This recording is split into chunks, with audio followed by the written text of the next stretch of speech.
What's up, booktube? Welcome back. My name is Laura if you're new here, and today I'm wrapping up my January reading month.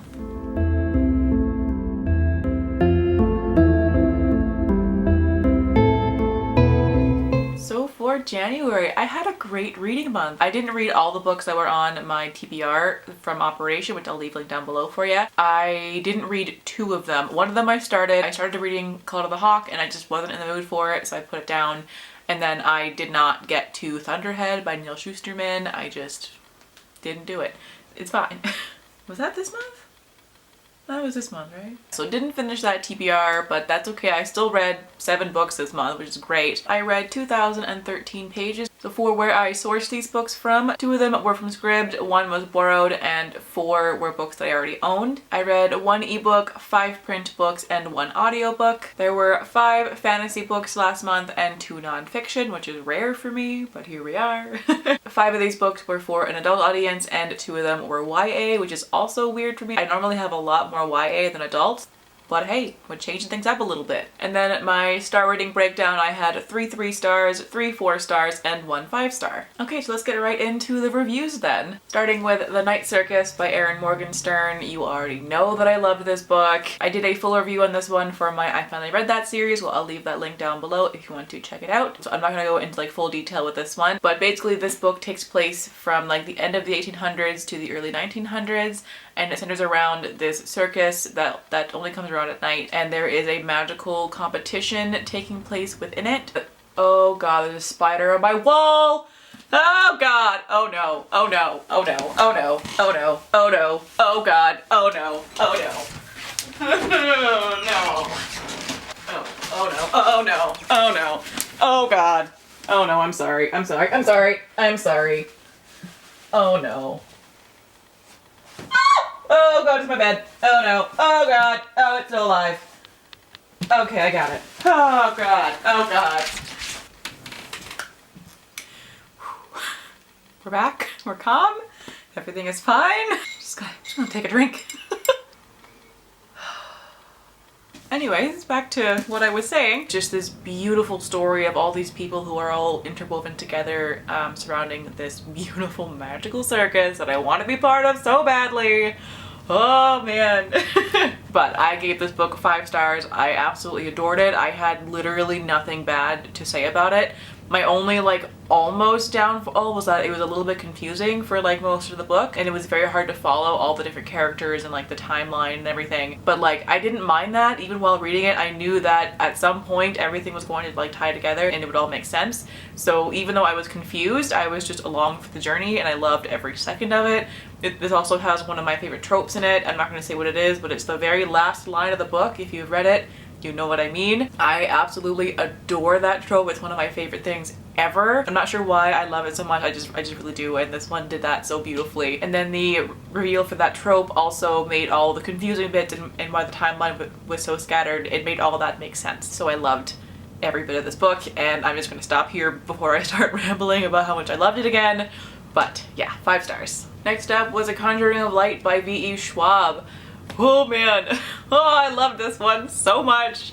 So good. I gave this 4.5 stars. This is the conclusion to the Shades of Magic series, the first one being A Darker Shade of Magic. I started this series not that long ago actually. I read it fairly quickly, which is rare for me, but I loved this series so much that I just kept thinking about it and I had to pick up the next books like immediately or as soon as I could, and this one did not disappoint. It is a chunker. This is a large book and I enjoyed every page of it. This was amazing. I'm not going to go into details on the plot because it's just the last book in the series, so that would be like major spoilers, but in this one our main characters end up on the sea for a while, which is pretty fucking cool. I love like pirate and sailing stories, so having that trope in this series that I already loved was just like peak excellence for me. So I really enjoyed this one. I love V.E. Schwab's writing. It's very simple in this series. Like I just love the like diversity of her writing, because like you have this writing style which is totally different from like the Cassidy Blake series, which is her like middle grade series, and then those two are wildly different from like the Invisible Life of Addie LaRue. very different there as well. Like she's just a chameleon when it comes to writing, and I love that. I'm so here for it. But this series, her writing is very simplistic, and like it's not overly flowery, but it's still descriptive, so it's very easy to get through. So even though this book is quite large, I think it's like over 600 pages, it's still very easy to get through, which I appreciate because I am not good with big books, so I'm always glad when they're like not a drag to get through, you know what I mean? Anyways, love this book. 4.5 stars. It was incredible, and I am already thinking about rereading the entire series, I'm not gonna lie. The next book that I read was Across the Green Grass Fields by Seanan McGuire. We already know that I adore everything to do with the series. This is my favorite series ever to exist. I'm just in love with it. So the newest installment in this series is always my most hyped book of the year, and this one, it didn't disappoint, but it was definitely not what I was expecting it to be. If you don't know, this world is about children who are unhappy for whatever reason in their like normal lives, and so one day they end up finding a door that takes them to a different world. And that world is like where they're meant to be. It's their home, it's where they belong. And then for some reason they end up having to come back to our world, and then, you know, everything sucks. So in the first couple of books, there is a school where these children go after they return, where they learn how to cope with living back in this world again, and hopefully waiting for their doors to open again if they ever do. This book did not take place in that school. This one is about a girl. What is her name? I'm terrible at names. Regan? I don't know, who is friends with like the queen bee, the like bully of the school, not because she wants to be, but because if she's not friends with her, then she's going to be ostracized for being different, for being the weird girl, which she's terrified of. So she's basically just conforming as much as possible. They're about 13, she hasn't hit puberty yet, so her parents tell her that she's actually intersex, and that's why she hasn't hit puberty. So Regan ends up confiding in her best friend, the bully, thinking that she can trust her, and things go poorly for her. So she like runs away from school, tries to go home, and ends up finding a door instead. And she's brought to basically horse girl heaven. She's brought to the Hooflands, where there's all sorts of magical creatures, but the first one she meets is a centaur. And in this world, centaurs are usually unicorn herding people.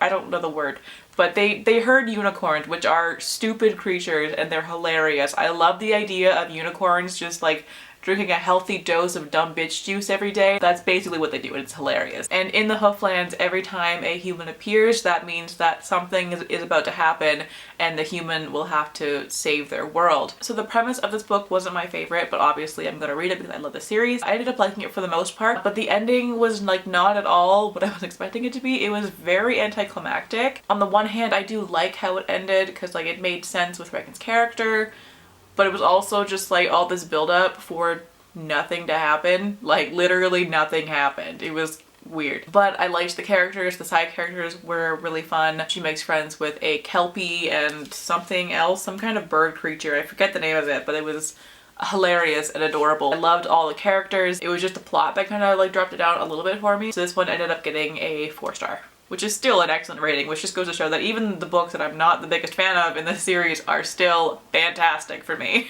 Next up, we've got Ruin and Rising by Leigh Bardugo. I finally finished the first Grishaverse trilogy. Finally. I read the first book like over 4 years ago, I think, around that. I don't remember, but it's been a long time. I'm honestly not the biggest fan of this series. They're fine, they're entertaining, but they're not great. Again, being a third book of the series, I'm not going to go over the synopsis, but this world, if you somehow don't know what this series is, it takes place in a Russian-inspired fantasy world where there are certain people called Grisha who have different kinds of powers, and our main character, Alina, is this like super special sun summoner that people have been waiting for a long time, and she's basically destined to like save the world. As you know, it's a very typical YA plot. The general plot of this series really ages it. Like you can tell what era of YA this book came out in. It's very obvious. But honestly, it's a great example of this like very typical YA trope. It does it really well. So I do enjoy it for that. The writing is fine. It's not my favorite, but like it's not bad. It's just like nothing special for me, I find. It's just the plot really that's like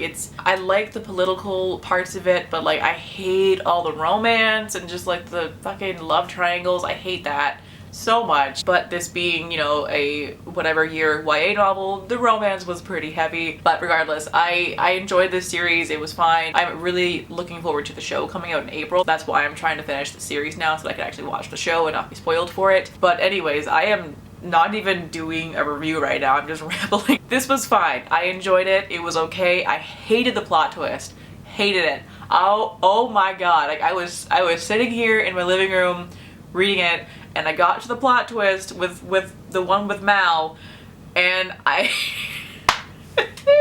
I literally just like slammed the book down and went, "Are you fucking kidding me?" out loud. Like the stupidest plot twist I've ever read in my life. I hated it.